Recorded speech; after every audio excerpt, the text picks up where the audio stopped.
చనిపోయారా, అలాగే లేదంటే ఎవరన్నా బలవంతంగా ఇబ్బంది పెట్టి చచ్చిపోయేలా చేస్తారు. ఈ కోణంలో కూడా మనకి ఇన్వెస్టిగేషన్ జరుగుతూ ఉంది. దీని మీద వచ్చాక దీని మీద ఖచ్చితంగా స్పందిస్తాం. ప్రధాన సమస్య ఉంది సార్. అటవీ శాఖ ఆధ్వర్యంలో farm to charcoals farm to permit ఇస్తారు సార్. ఎక్కువగా ఇక్కడ రిజర్వ్ కన్వర్వేషన్ ఎక్కువ సార్, ఫారెస్ట్ రిజర్వ్ కన్వర్వేషన్ ఎక్కువ. దాంతో ఈ ఫార్మ్ టు పర్మిట్ అన్ని అడుగులు నడిపేస్తారు. చాలా బాధాకరమైన అంశం సార్. ఇక్కడ పర్యావరణం చాలా గందరగోళంగా తయారైంది. ఇక్కడ ఏ ప్రాంతం ఉండేది?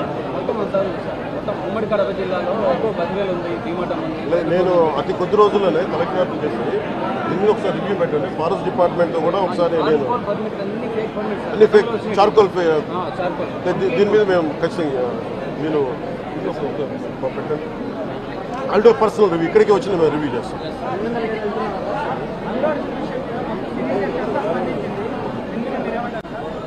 రెలవెంట్ ఇక్కడ మనుషులు చచ్చిపోయి సినిమాల గురించి మాట్లాడారు.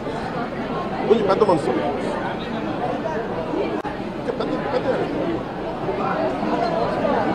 మీరు డిబేట్ మన మనసులో చెప్తారు. Debate go beyond cinema. ఈయన చెప్తుంది ఏముంది, కోల్ అరాచకం వాటి మీద మాట్లాడారు, పెద్ద మాట్లాడారు. సినిమా